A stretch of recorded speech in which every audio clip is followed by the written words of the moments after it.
Hello Stampers, my name is Linda Bedinger and I'm an independent Stampin' Up! Demonstrator. And today I'd like to show you how I made this card.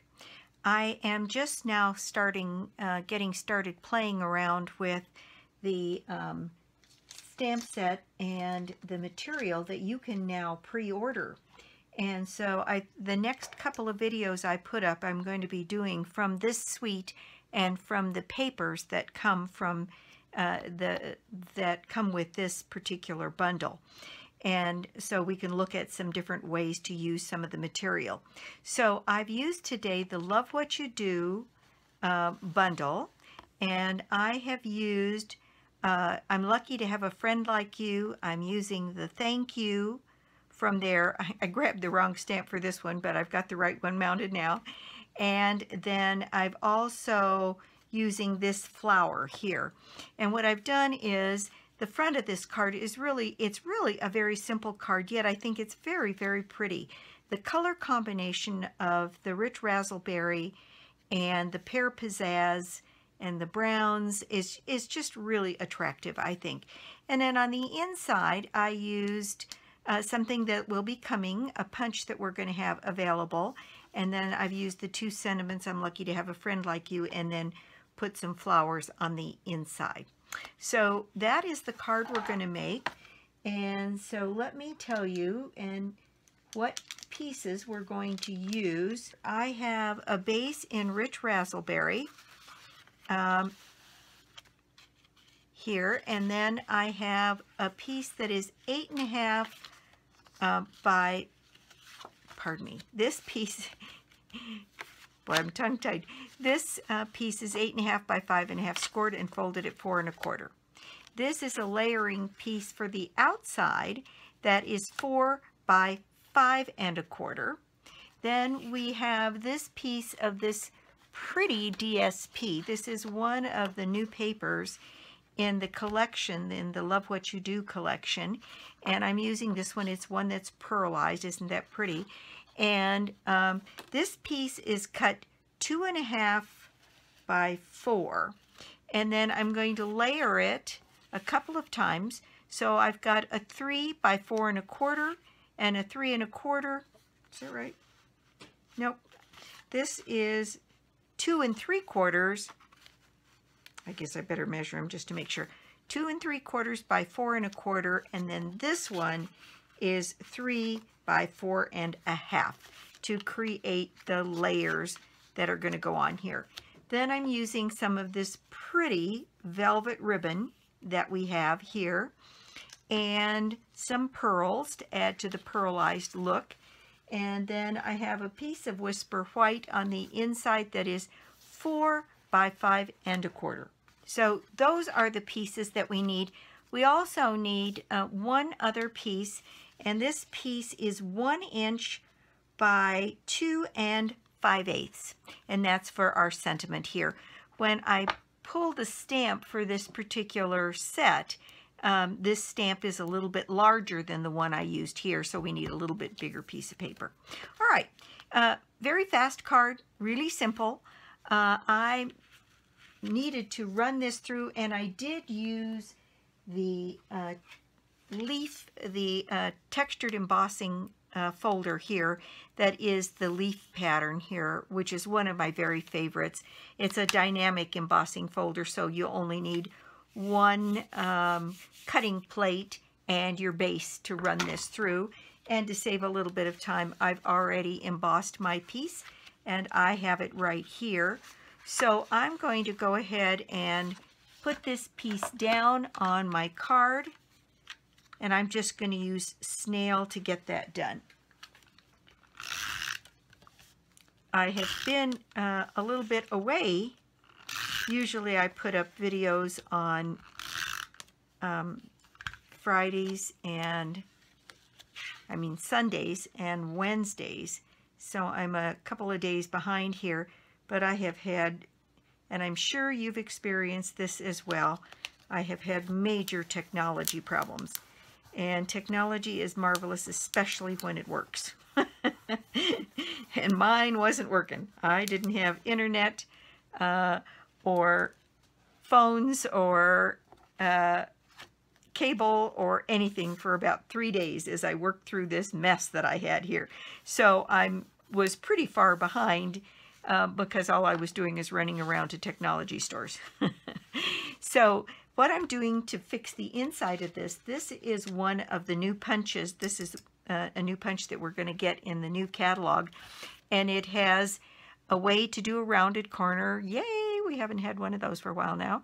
And this pretty little floral punch out on the side, and then a ribbon hole that you can punch in your projects now. So I'm going to go ahead and put this piece in here and prepare this piece. And the most important thing using this kind of a tri-punch like this is to make sure your paper is snugged all the way back in that corner piece, and then don't just push this side of the punch, but push down the whole punch, and then you get a nice image.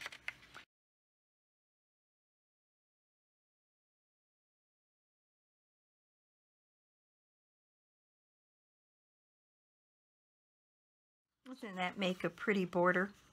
So that's part of the decoration for the inside. And I think as long as I'm at it, I'm going to go ahead and get my stamping done. So what I've done to do this piece is I'm using the Stamparatus because I want to be able to stamp both images on the inside at the same time. And so I've been experimenting around, and I put 2 pencil marks on some scratch paper here because one of my images has to stamp off the page. So I put down this little piece of grid paper, and actually it worked out pretty well because I put 2 marks here, and I know that I need to center my card between those 2 marks and get that nice and straight, and then put my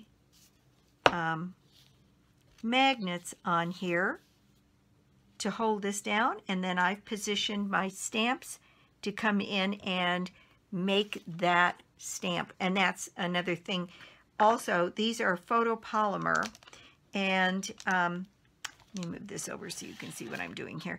One of the things that I have learned that's kind of good to remember is you get a better inked up image if you put something underneath the door while you're inking up, and I've just been using whatever block happens to be handy on my page, and it gives you a way to really hold that door firm while you ink up your images.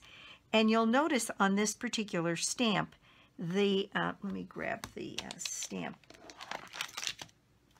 box here.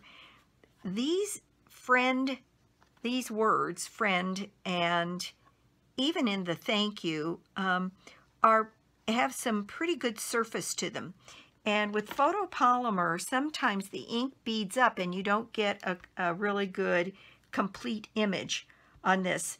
So I decided to do this with the Stamparatus to ensure, especially on the inside of the card here, to ensure that I got a good image. And that way I have the opportunity to stamp it again to make sure I get it just the way I want it. And I got a decent image, but definitely this friend word could use a little bit more help. So I'm going to go ahead and re-ink that. Isn't that wonderful to be able to do that? And then go ahead and put that down and pick it up, and now I've got a perfectly stamped image. Isn't that neat? No more, I mean, you can stamp the inside of a card even if you already have your paper in it, because you can maneuver this just about any way to put your stamps down. But to be able to stamp both things at once, it's absolutely a wonderful feature of being able to use the Stamparatus this way. And we only have a little less than a month now, and you'll be able, if you didn't get one in the pre-orders, you'll be able to get your hands on one here coming up fairly soon. Okay, so that's it on the stamping. And so I'm going to set this aside for that. Now I have one more little bit of stamping, and that was my sentiment for the front of the card. I did put that up on a block. This is the thank you, and this one I was able to successfully ink up and stamp without the Stamparatus. And I decided that on this one I do have my black marker, so that if I got into a little bit of trouble I could always touch it up that way. So I'm going to put my thank you on this little piece of paper over to the left, and I'm just going to let that soak in a little bit. And there we got a nice image. So what I'm going to do is just fishtail this little piece of paper to turn it into a banner. So I'm just going to cut up the center here and fishtail my banner. There we go. And that is all the stamping for this project. So I can move those things out of the way and move my ink. All right. Now we are just about at the point that we can assemble this. So the first thing I'm going to do is layer these 3 pieces. So I'm going to center my green piece on my Rich Razzleberry.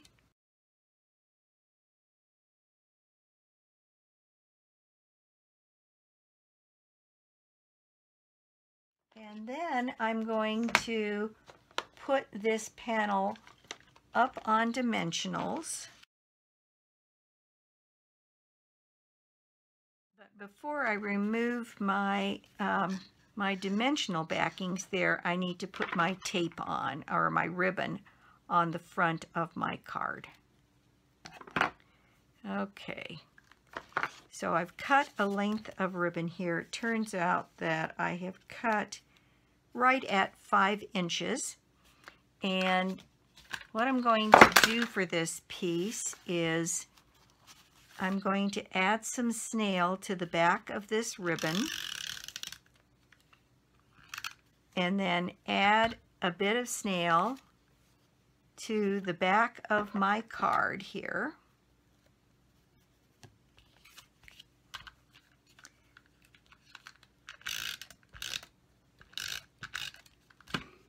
And I'm going to place my ribbon.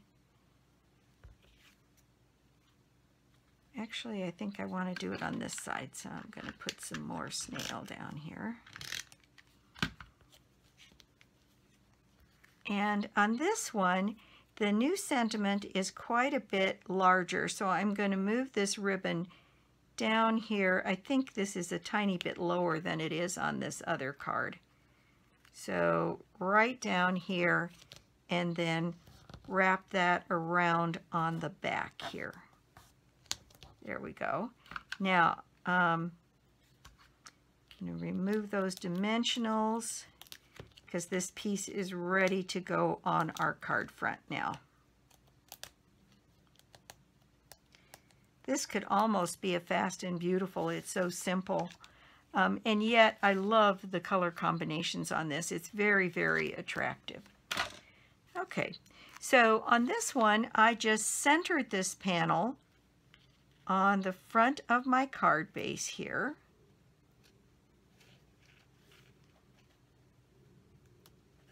Working that around to get it roughly centered, and then put those pieces down. Then we're going to take our banner here, and because we've already got one item raised here, I'm not going to put this up on dimensionals, but I am going to move it a bit into the face of the card and lay it flat on the face of the card here. So with a little bit of margin and the ends of my banner kind of poking off to the end here. And then I'm going to use some pearls. And so I have some pearls here.